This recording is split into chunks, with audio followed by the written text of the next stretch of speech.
All right.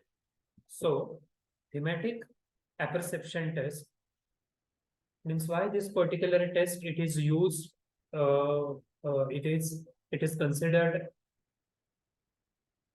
as most applicable, reliable, and widely considered even clinical test because it is based on L.K. Frank's approach. L.K. Frank, he has given the concept that is projective hypothesis. Projective hypothesis means the way you interpret ambiguous stimulus. Ambiguous in the sense something which is not clear. Unclear पिक्चरला बघितल्यावर जो अर्थ तुम्ही लावतात that reflects unconscious mechanism of your thoughts, emotions, actions, desire, everything. For example, as you can see, yes. So this is the main concept. When people attempt to understand an ambiguous, vague, unclear stimulus, their interpretation of that stimulus reflects their needs, psychological need, feelings, experiences, habit formation, conditioning, prior conditioning, सवय कशी लागलेली आतापर्यंत, thought processes, and all those things. And that's why after Rorschach, TAT is one of the most widely used projective test in clinical setting, in diagnostic setting, everywhere.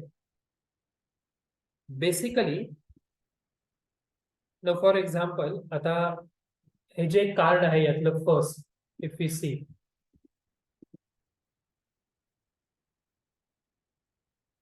हे card बघून काय वाटतंय तुम्हाला? Tell me.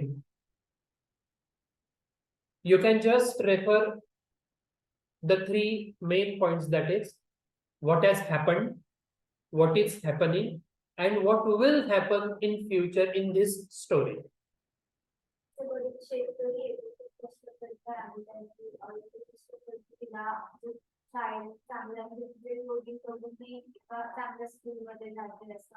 Okay.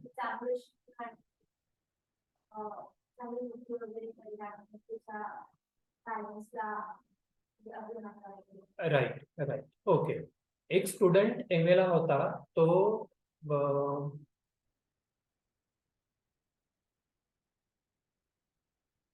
त्या गुजरात आणि नाशिकच्या बॉर्डरवरती सुरगाण्याच्या तिथे आदिवासी पाडे जे आहेत ना, आदिवासी पाड्यांवरून तो नाशिकला अपडाऊन करायचा फक्त एम ए सायकोलॉजीच्या 3 तासाच्या लेक्चरसाठी.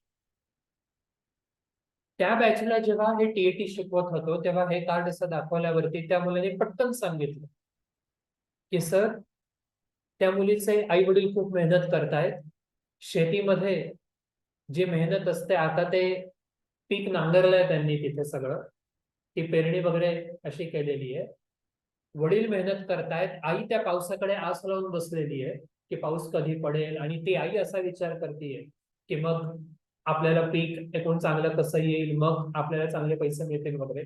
आणि ही मुलगी हातात पुस्तकं आहेत, म्हणजे एकीकडे ह्या मुलीला शिकायचं पण आहे, शिकून आपल्या आई वडिलांची जी काळजी आहे ती काळजी कमी करायची, म्हणून ही मुलगी एकाच वेळेस 2 गोष्टी सांभाळते, अभ्यास पण आणि आई वडिलांची इच्छा पण.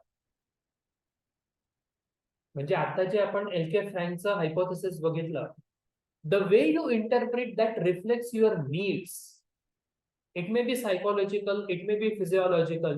The way you interpret that reflects your earlier conditioning, your upbringing, all these things. And even most important thing is, this theory, it is based on Henry Murray's theory of needs. Psychological testing by Kaplan and Secuzo. M A part 1चं जे book आहे त्या book मध्ये त्यांनी right hand साइडला एक मोठा column दिलेला आहे, सगळ्या नीड्स आणि त्या नीड्सचं ब्रीफ मध्ये explanation. Around 28 to 32 needs Henry मरे ही हॅज स्टडीड. सायकोलॉजिकल आणि फिजिओलॉजिकल नीड्स मिळून साधारण 28 ते 32 नीड्स आहेत. त्या 32 नीड्सचं असेसमेंट या टेस्ट मधून होतं. ब्लॅक अँड व्हाईटच. हो, येस, रिझन आहे. आणि ते पण एक रिझन असं, कलर जर दिला तर एक प्रकारे आपण काहीतरी सपोर्ट करतोय, म्हणजे इन अ वे मिनिंग होऊन दिल्यासारखं होतं. एक्झाम्पल, काही वेळेस असं ते असोसिएशन किंवा पर्सनल सिग्निफिकन्स असतात. लाल कलर असेल तर ते अट्रॅक्शनचं आहे, किंवा म्हणजे लाईक डेंजर किंवा ब्लड ओरिएंटेड वगैरे असं. ब्लॅक असेल तर अमुक तमुक, किंवा ब्ल्यू असेल तर आणखीन काही. एखाद्याचं तो स्पेसिफिक इंटरेस्ट मग आपण मुद्दाम तिथे दाखवून देतो असं होतं. त्याच्यामुळे त्यांनी हे कार्ड्स मुद्दामून असे ब्लॅक अँड व्हाईट असेच ठेवलेले. याचं अजून एक रिझन असं की 92 मध्ये सेकंड वर्ल्ड वॉर वरती एक पिक्चर रिलीज झाला, युट्यूबला पण आहे, शिंडलर्स लिस्ट नावाचा. त्याच्यामध्ये म्हणजे ही ट्रू स्टोरी आहे. शिंडलर नावाचा एक बिझनेसमॅन होता.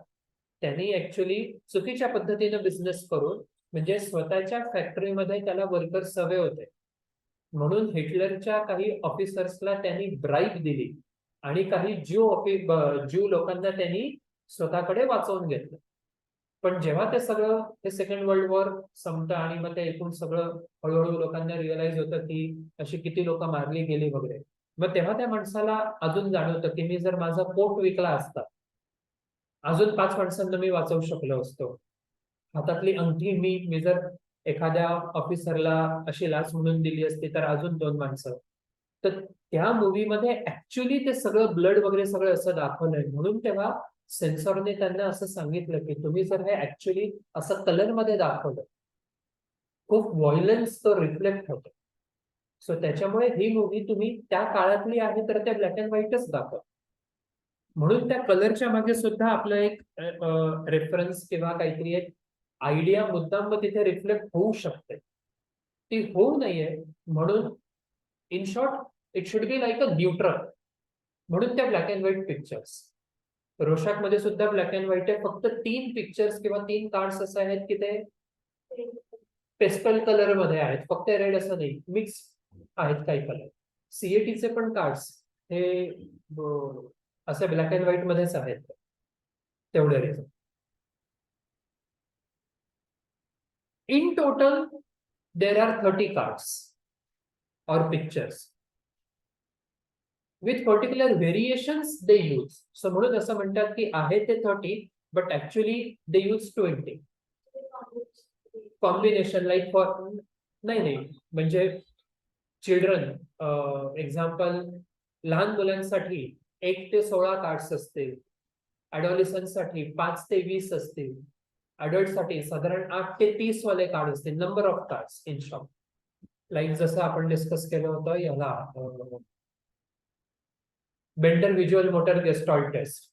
सो त्याच्यामध्ये टोटल 17-18 कार्ड्स त्यांनी बायफर्केशन केलेलं की लहान मुलांसाठी कुठले कार्ड्स यूज करायचे, अडल्टसाठी कुठले कार्ड्स असं यूज करायचे. And one last card, it is blank card. TAT is the test which is also used in SSB selection, means staff selection board. Army मध्ये, मिलिटरी मध्ये जेव्हा सिलेक्शन होतं, रिक्रुटमेंट होते, तेव्हा बाय डिफॉल्ट ही TAT ची test use केली जाते to understand the psychology, to understand the mindset of a person. खूप झोप येते.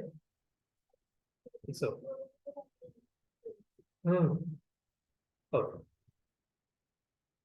So, as we have discussed, the examinee or the client patient is instructed to make up a story that include what is occurring, what exactly is happening in the picture, thoughts and feelings of the character. काय वाटतंय त्यांना, ते काय विचार करत असतील, काय feel होत असेल त्यांना, काय झालं आणि म्हणून त्यांना असं वाटतंय, the events that led up to the situation and the outcome of the story, पुढे काय होईल. सो म्हणून मगाशी जसं अगदी रफली सांगितलं, काय झालं असेल, काय होतंय आणि काय होईल. Examiner can interpret the responses by both ways, either quantitatively, how many responses the client or patient has given, in what way, even qualitatively. Then he can rate whether the story shared by that particular person was it optimistic or pessimistic. The end of the story, was it a bit clear, की सगळं ambiguous, एकदम confusion, कुठल्याच गोष्टीचं कशाशीच काही link नाहीये. Quality काय आहे, ज्या 3 पॉइंट्स वरती बेस्ड अशी स्टोरी त्यांनी सांगितली. Evaluating the story themes by using clinical judgment. Now here all the MSc points we can also refer. The speed of his sharing the story or telling the story, the quantity, the rate, word, accent, selection of wordings, everything reflects its inner working, unconscious, mechanism. And then theme means what? Again, basic, if we discuss theme, it is like a schema, mental framework. So theme means small unit of behavior that can combine with other theme. The way he has shared his story, it reflects struggle.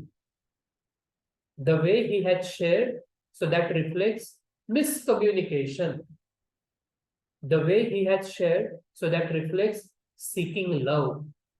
मग common theme, common pattern काय आहे ह्या एकूण story मधला, त्या पेशंटला, त्या क्लायंटला काहीतरी प्रेम हवंय लोकांकडून, रेकग्निशन, ऍक्सेप्टन्स हे काही मिळत नाहीये, म्हणून ते रिफ्लेक्ट होत आहे. So that is called as theme. अजून याचं ऍप्लिकेशन किंवा डायग्नोस्टिक यूज म्हणजे कसा, नवसारीला एक कॉन्फरन्स असे झाले होते आणि 1965 आणि 1971च्या वॉरमध्ये लेफ्टनंट कर्नल फळडेकर म्हणून एक होते ऑफिसर, त्यांनी आता गुजरातमध्ये त्यांची अकॅडमी सुरू केलेली. त्यांनी 1-2 इन्सिडेन्सेस शेअर केले. He was sharing that in his particular training academy, he also gave the training to his students how to appear for this test. As a part of practice, once he had shown a card, काय होतं त्या card वरती, की मागे होती कबर आणि पुढे एक माणूस होता, म्हणजे जसं इथे आहे, लाईक फॉर एक्झाम्पल आता हा मुलगा वायोलिन वाजवतोय, तसं एक मुलगा आहे आणि मागे कब्रिस्तान आहे असं. So he asked, one of the training, ये पिक्चर देखो और आप स्टोरी बताओ. त्या माणसानं स्टोरी काय सांगावी किंवा सुरुवात कशी करावी. Once upon a time Ram was there and Ram was, त्यांनी तिथल्या तिथे फटका मारला आहे. How it reflects the prior conditioning. आणि असेसमेंट मध्ये काय ट्रेस करतात, बेसिक लॉजिकल थिंकिंग. मागे जर का कब्रिस्तान आहे, जवळ उभा असलेला मुलगा राम असेल की रहीम असेल. Once upon a time Ram was हे कुठलं, हे टिपिकल स्कूल मधलं. स्कूलमध्ये त्या इंग्लिश लँग्वेज मध्ये अशाच पर्टिक्युलर स्टोरी असतात ना. जसं आपलं अपब्रिंगिंग, जसं आपलं पर्टिक्युलर कंडिशनिंग झालं असेल, आपण स्टोरी पण तशीच सांगतात जनरल. तो प्रेझन्स ऑफ माइंड मग तिथे रिफ्लेक्ट होतो, म्हणून ते डायग्नोस्टिक किंवा असेसमेंट टूल मध्ये यूज केलं जातं. So to start with it, instructions are most important. The way you give, the way you inform your patient. This is a test of imagination. It is one form of intelligence, but it is not actually complete intelligence. I'm going to show you some pictures, one picture at a time. Your task will be to make up as dramatic as a story as you can for it. He story तुम्हाला जितकी रंगवून सांगता येईल, जितकी फुलवता येईल तितकी तुम्ही फुलवा. म्हणजे फुलवणं म्हणजे काय? The first point, feelings and thoughts of the character. Tell what has led up to the event shown in the picture. Describe what is happening at the moment, what the characters are feeling and thinking, and please tell the outcome also. How the story will end, what the characters at the end of the story they will feel. Speak your thoughts as they come to your mind, of course, loudly. Have you understood? You have 50 minutes for 10 pictures. You can devote about 5 minutes to each story. You can. So it may happen that some clients, they may complete their story within hardly 3 to 4 minutes. And it may happen for one particular card, they may take 8 to 10 minutes. Fair enough. But ideally, if we say, don't restrict your client. 5 मिनिटं झाले, आता story पूर्ण कर. किंवा आता थांबव ती story अर्धवट, 6वा मिनिट आहे, आता पुढचं कार्ड घे. Because it is projective test. It is not like SPM or even NeoPI, NeoFFI की इतक्याला इतकंच आहे. If you really want to uncover someone's mind, just give them a little bit exposure, freedom, so that they can express themselves. तेव्हाच तर ते समजेल की नेमका तो माणूस काय विचार करतोय, थॉट्स कसे आहेत त्याचे, positive, negative, constructive, creative, directive or not. Adolescents and adults of average intelligence, in the sense, they star marking असं का बरं केलंय? Because instructions in these way, average intelligent people can easily understand. Still one is insisting की नाही, मला एकदा पुन्हा समजावून सांगा ना की तुम्ही नेमकं काय सांगितलंय. तो क्वेश्चन मध्ये तिथे एक येऊ शकतो की एकतर ह्याला लँग्वेजचं अंडरस्टँडिंग नाहीये की ओव्हरऑल अंडरस्टँडिंग नाहीये. So the person is asking again and again and again. And then, in continuation instructions, this is a storytelling test for children. I have some pictures that I am going to show you. For each picture, I want you to make up a story. एक एक करून मी तुला हे card दाखवेल.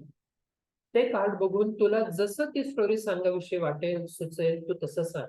कुठलंही limitation नाहीये, असंच सांग किंवा तसंच सांग.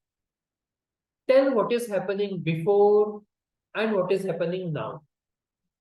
त्या चित्रामध्ये, त्या पिक्चरमध्ये काय झालं असेल, काय होतंय ते सांगायचा तू प्रयत्न कर. What the people are feeling and thinking, आणि काय बरं होईल त्या पिक्चरमध्ये. Have you understood? If you can try. Here is the first picture. Still some people, some children, they may insist, मग चांगलं सांगू का वाईट सांगू, मग कसं सांगू. Because it is projective, they insist be neutral. तुला जसं वाटतंय ते तू सांग. कारण आपण नुसतं जरी सांगितलं, सांग की चांगलं, हरकत नाही. त्याच्यामध्ये जर का तो डिप्रेशनचा ट्रेंड असेल, तो माणूस स्वतःला कंट्रोल करेल, रिस्ट्रिक्ट करेल. नॅचरल स्टोरी मग तिथे बाहेर नाही आहे. So don't give any controlled wording to them in your instructions. The way you give instructions, it is the fundamental part of using this test as a diagnostic tool. Summary, that is current situation, thoughts and feelings of the character, कोणते events होत आहेत ते, and the outcome will be. Now tell me about this picture. Anyone? If you can try.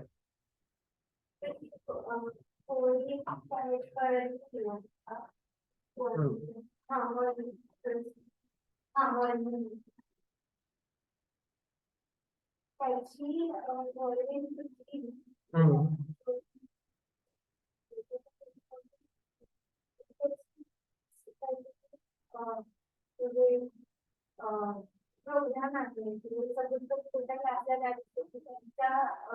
काही महिन्यासाठी programme असेल तर त्याला practice नाही करता येणार तर तो थोड असा चढून जरा साडे आपल्याला काय करूया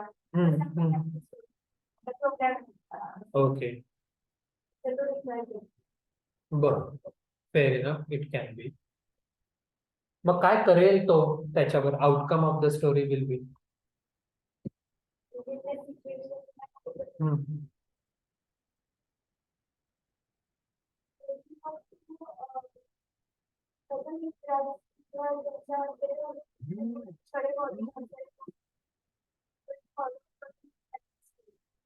ओके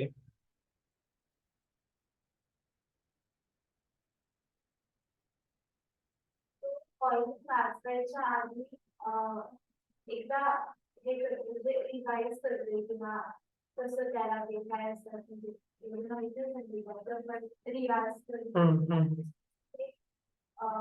मेमोराइज करतो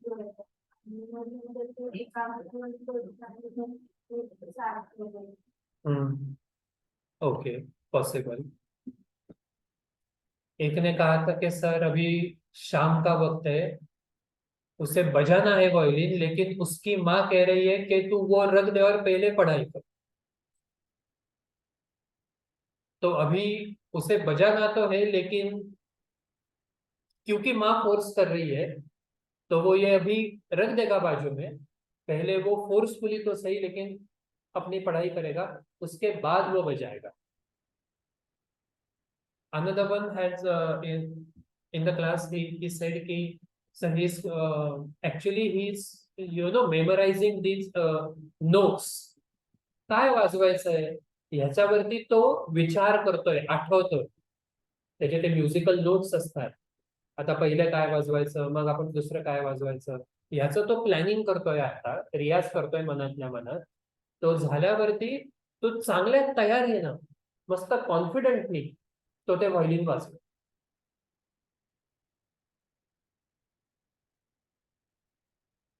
Relating this with even counseling technique, that is the moment we only making some story by using third person perspective.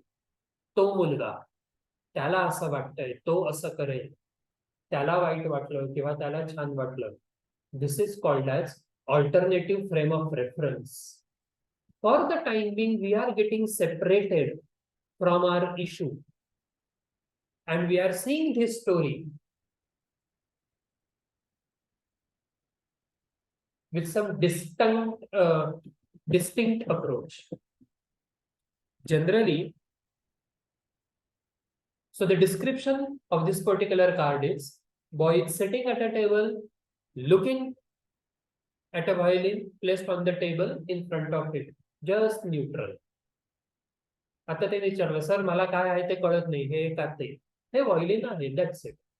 आपण नाही सांगायचं ते तुटलंय, उघडून ठेवलंय, उलट करून ठेवलंय का बंद करून ठेवलंय, नथिंग डुईंग. कारण आपण जितके ऍडिशनल वर्ड्स यूज करू तितकं आपलं प्रोजेक्शन रिफ्लेक्ट होतं, क्लायंटचं तेवढं कमी होतं. That's one. Frequent plots as a part of diagnostic approach or even application, if we say, typical stories emerging from this card, it revolves around self-motivation. It is also a need, psychological need. Whether I really want to pursue certain things or not, or do I have a trend or tendency to give it up? त्याला खूप छान वाजवायचं होतं पण ते तुटलंय म्हणून तो आता upset झालेला, something like that. Daydreaming about becoming an outstanding. तो असा विचार करतोय की मी किती छान प्लेयर होईल, असं होईल, तसं होईल. और मे बी नाही, आईनी वाजवायला सांगितलं नाहीये पण मला वाजवायचंच आहे. So automatically if you can see that emotion it is there, being rebellious nature. In those two diagnostic book, they have given the entire clear-cut description of all the cards. सीएटीच्या सगळ्या कार्ड्सचं आहे, टीएटीच्या पण सगळ्या कार्ड्सचं असं ब्रीफिंग मध्ये त्यांनी केलेलं. Now see the same. Subject deals with general issue of impulse versus control. या एका कार्डला ती व्यक्ती काय आन्सर देते किंवा काय स्टोरी करते त्याच्यावरून काय समजतं, whether that person is able to control his impulses or the person is having some impulsive desire. आईने सांगितलंय नाही वाजवायचं, मग त्यांनी रागाच्या भरात ती व्हायोलिन तोडून टाकली. इम्पल्स, त्याला कंट्रोल करता येत नाही. और द थिंग इज लाईक त्या आधीच्या स्टोरीमध्ये त्याला व्हायोलिन वाजवायचंय, बट अभी वो पहले पढ़ाई करेगा उसके बाद वो बजाएगा. This story, this sharing reflects that the person is having some skill in regulating his emotions, even anger. In a wider sense, the way person tell some story about this particular first card that reflects conflict between personal demand and external controlling agents. उसे बजाना है लेकिन माँ कहती है कि पहले पढ़ाई करो. Your inner working. अब वो पहले पढ़ाई करेगा, फिर उसे जो करना है वो करेगा. Information, it also reflects information about the client's relationship with parents. So whether it is dominating, controlling, indifferent, आई सांगून निघून गेली है, इसे पता ही नहीं कि माँ बाहर पे है या नहीं है, हेल्पफुल, और understanding end even protecting. Because it is ambiguous picture, by using these TAT cards and even CAT cards, you can also reveal family structure of a person. उसके बारे में तो पता चलेगा ही, but the way he will tell some story, that also reflects individual's nature with his parents, other siblings. This particular card, it also gives information about need for achievement. I want to become the best player of violin. I want to give it up. नाही नको जाऊ दे, आता नाही करायचं. ते inner motivation, ती achievement, aspiration tendency आहे की नाही.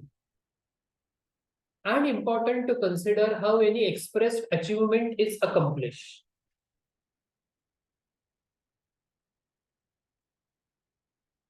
It will be also helpful for you to understand whether the person is really having consistency and persistency. सातत्य, चिकाटी आणि जिद्द त्या मुलामध्ये किंवा त्या व्यक्तीत आहे का नाही, हे ह्या कार्डची स्टोरी तो जी सांगेल त्याच्यावरून तुम्हाला समजेल. उन्होंने डाटा, असं काय तो व्हायोलिन वाजवतो, आणि मग त्याला खूप राग आला, तेव्हापासून त्यांनी हे व्हायोलिन वाजवणं बंद केलं. एस्पिरेशन्स नहीं, अचीवमेंटच नहीं. अब उन्होंने इतना डाटा है, now this guy will prove himself. तो आता अजून चांगले त्यांना वाजवून दाखवेल. जैसी स्टोरी होगी वैसे वो रिफ्लेक्ट होगा. Attitude toward end relationship with introduced figures, other and even their identification as parents, peers, or maybe even teacher. Everything reflects the themes of aggression, support, relations. So, एका कार्डवर आपण बघू त्या Yes. त्याच्यामध्ये रिलॅक्स असणार किंवा एका कार्डवरून series of cards.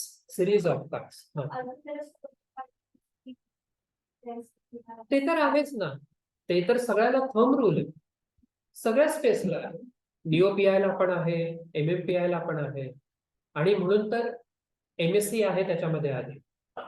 You must have mental status examination and then only you can decide की ह्याला आता TAT द्यायची आहे, MMPI द्यायची आहे, की फक्त DOPI द्यायची, की फक्त BDI दिली आणि 5 मिनिटात काम झालं.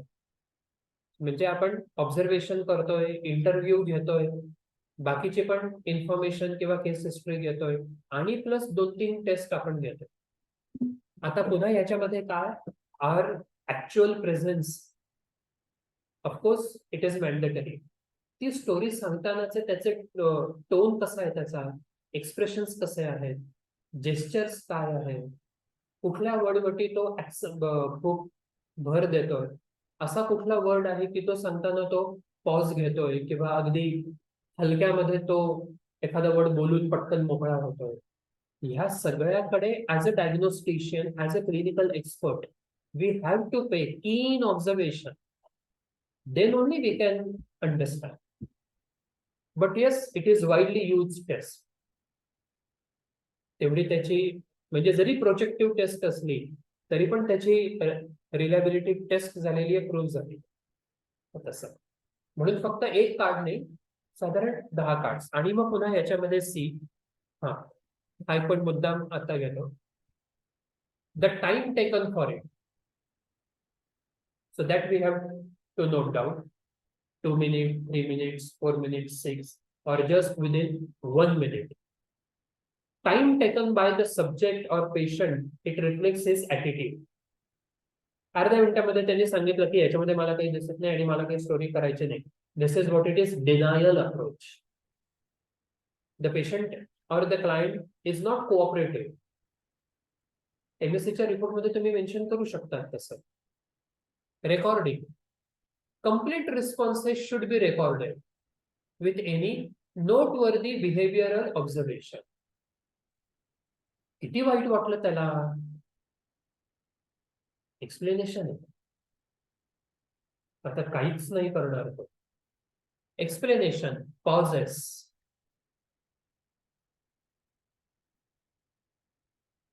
नीड फॉर लव्ह, ब्लश करतोय का एखादी स्टोरी सांगताना, that reflects his inner working.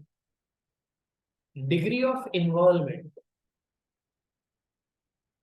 व्यवस्थित ऍक्टिव्ह होऊन तो अगदी पुढे वाकून कार्ड हातात घेऊन ती स्टोरी सांगतोय की डिस्टंट मोड मध्ये तो सांगतोय.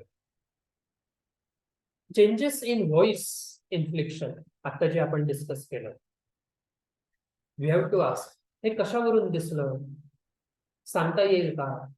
Questioning and even enquiry phase. का बरं तुला असं वाटतंय, एंड कसा असेल याचा?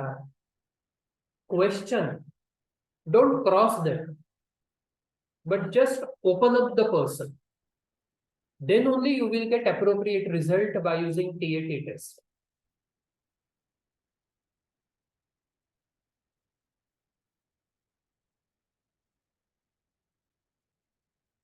Even the last one, see, do people you have mentioned in the story remind you of friends or any acquaintances?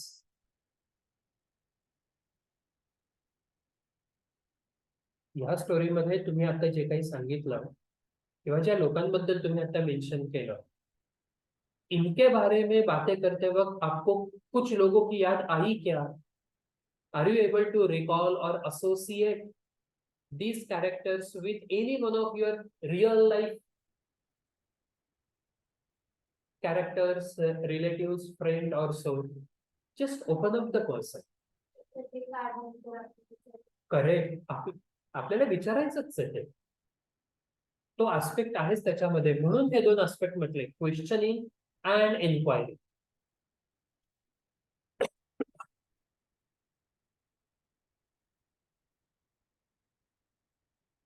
इसमें क्या दिख रहा है?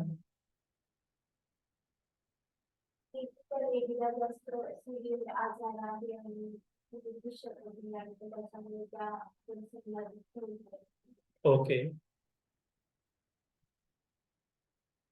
मग काय होईल पुढे?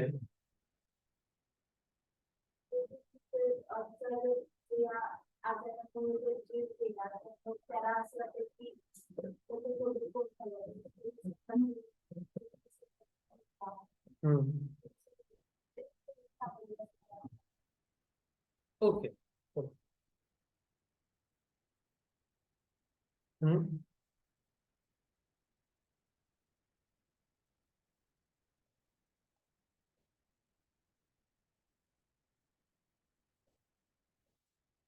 हम्म.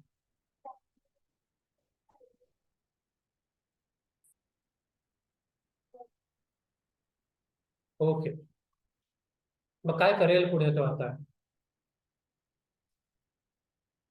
काही दिवस थोडं सोडून देते. हम्म. मग हळू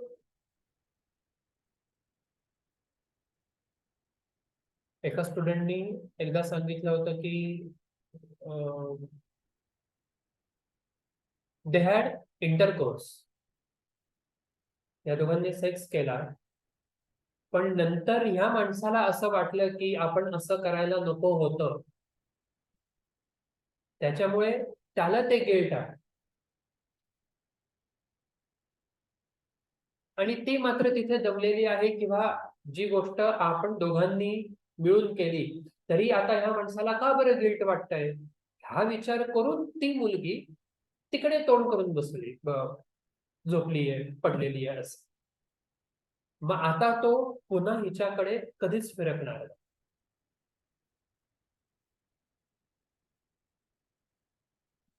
त्याचं ब्रेकअप झालं, ज्यांनी ती स्टोरी सांगितली होती.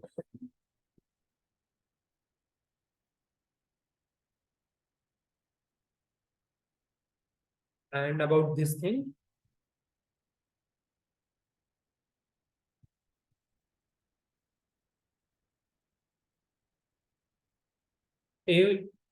any one of you can tell, Akshata?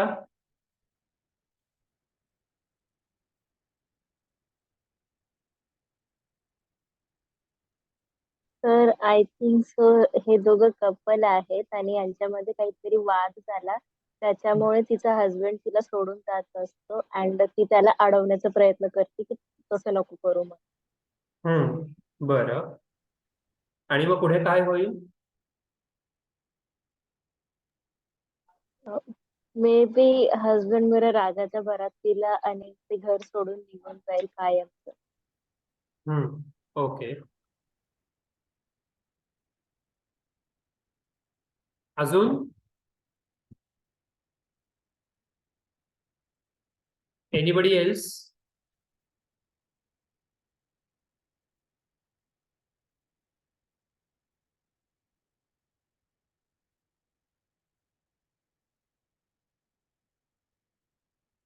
Rashi ma'am or Priyanka ma'am, if you can try.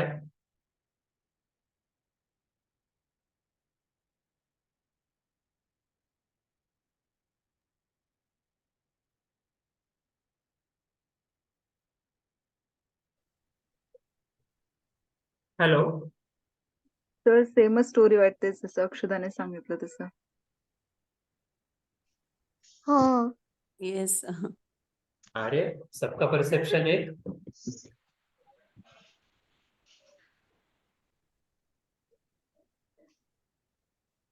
तर ऍट वन्स सीइंग तर तीच स्टोरी वाटते, पण असं क्रिएटिव्ह वेगळ्या स्टोरी बनवू शकतो ह्या कार्डला आपण बघून. सगळं करू शकतो, आपल्याला पूर्ण फ्रीडम आहे. मी सगळ्यांना का बरं विचारलं, because one thing it is missing in your story. It's not बाळ, ती ऍक्च्युली लेडी आहे पूर्ण. बाळ पण आहे मागे. लेडी आहे ती, लेडी. अच्छा, ती लेडी आहे का? त्याचं एका मुलीने असं सांगितलं होतं, 17 बॅच बहुतेक, 16 का 17.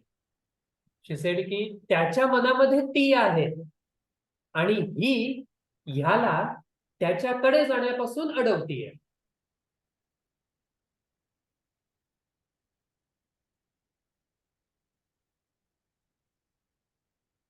त्याच्या डोक्यामध्ये सारखा तिचा विचार चालू आहे, म्हणून ती मुलगी तिथे दिसतीये डोक्याच्या बाजूला.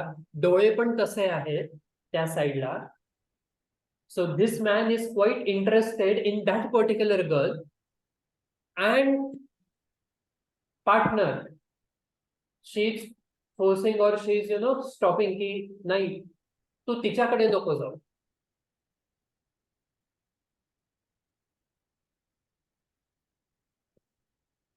अशा सगळ्या कार्ड्सचं आपण जसं हे आता एका कार्डचं एक रिप्रेझेंटेटिव्ह म्हणून डिस्कस केलं ना, तसं पूर्ण डिटेल एक्सप्लेनेशन त्या हँडबुक ऑफ सायकोलॉजिकल आणि हँडबुक ऑफ पर्सनॅलिटी असेसमेंट मध्ये त्यांनी सीएटी आणि टीएटीच्या त्या सगळ्या कार्ड्स बद्दल दिलेलं आहे. सर मला क्वेरी होती एक. हो बोला. सर ह्या कार्ड्स मध्ये आपल्याला आता नीड किंवा आउटकम समजतायत किंवा इमोशन्स फिलिंग समजताय, पण प्रेस जो फॅक्टर आहे, एन्व्हायरमेंटल जो फोर्स आहे, तो कसा ओळखायचा याच्यामधून, स्टोरीज मधून? म्हणजे मला नाही समजलं नेमकं काय विचारताय तुम्ही. आता ह्या स्टोरीज मध्ये आपण जेव्हा बघतो तर 5 फॅक्टर आपण बघतो. थीम असते, प्रेस असतो, आउटकम असतो आणि थीम आणि काय म्हणालात तुम्ही दुसरं? पहिले हिरो, नीड, प्रेस, थीमा आणि आउटकम. हा. तर आता बाकीचं तर आपल्याला ओळखता येईल की सेंटर कॅरेक्टर कोण आहे किंवा नीड काय आहे, पण हा जो एन्व्हायरमेंटल फॅक्टर आहे याच्यामध्ये प्रेस, तर तो कसा ओळखायचा किंवा ते त्याच्याकरता काय प्रश्न विचारायचे आपण? ते इथे जसं दिलेलं आहे त्यांनी, का बरं तुम्हाला अशी स्टोरी ही बनवाविषयी वाटली किंवा सांगाविषयी वाटली, एंड नेमका काय असेल, ह्याच्यावरून ते समजेल की नेमकं ते प्रेस काय आहे किंवा कशावरती आधारित ही स्टोरी आहे. किंवा जसं किंवा त्याचा इव्हन आपण हा शेवटचा क्वेश्चन असा डिस्कस केला होता, जे कॅरेक्टर्स तुम्ही मेन्शन केलेत ते कॅरेक्टर तुम्हाला तुमच्या रिअल लाईफशी रिलेटेड वाटतात का? असतील तर जर तो म्हणाला हो, then you can probe again how. If they say no, it's okay. म्हणून सर आता हे जे काउन्सिलिंगचं स्किल इथे खूप हेल्पफुल करेल तुम्हाला. काउन्सिलिंग मधले जे आपण क्वेश्चनिंग, ते टाइप्स आणि स्किल्स बघितले होते क्वेश्चनिंगचे, ते स्किल्स तुम्हाला सीएटी, टीएटी आणि इव्हन रोशाक आता नाहीये, पण रोशाक मध्ये सुद्धा opening the person it is most important. हो बोला. सर हे सगळे 10 स्टोरी झाल्यानंतर एकदाच आपल्याला विचारायचं आहे का प्रत्येक स्टोरी नंतर विचारायचं आहे? नाही, प्रत्येक स्टोरी नंतर. ओके. हा. म्हणजे आता 50 मिनिटं आपण देणार त्यांना, ते हो स्टोरी सांगणार आणि त्या स्टोरी नंतर आपल्याला प्रश्न विचारून मग दुसरा कार्ड दाखवायचा आहे. हो, कार्डचे 5 मिनिटं असं आहे जनरली. Okay okay okay. कार्डचे आणि 5 तसे मिनिटं. ते हा, सगळं मिळून डिस्कशन 5. याच्यानंतर हा हा, म्हणजे स्टोरी टेलिंग साठी 50 मिनिटं आहे टोटल आणि करेक्ट. डिस्कशन मग जास्त होऊ शकतं. अर्थातच होऊ शकेल, कारण हे सगळं ओपन एंडेड क्वेश्चन वाला भाग आहे. ओके. हम्म.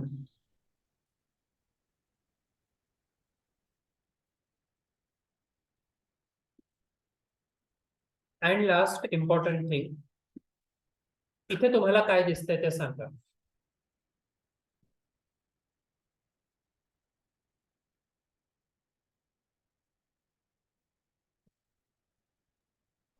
सर हे ब्लँक आहे. हो, पण तरी पण स्टोरी सांगायची असते त्याच्यात. तुम्हीच सांगायची. येस, म्हणून तर ते ब्लँक आहे. म्हणून ही टेस्ट मिलिटरी सेटअप मध्ये यूज आहे, रिक्रुटमेंट मध्ये, की तुमचा presence of mind, quickness, alertness, quick particular decision making,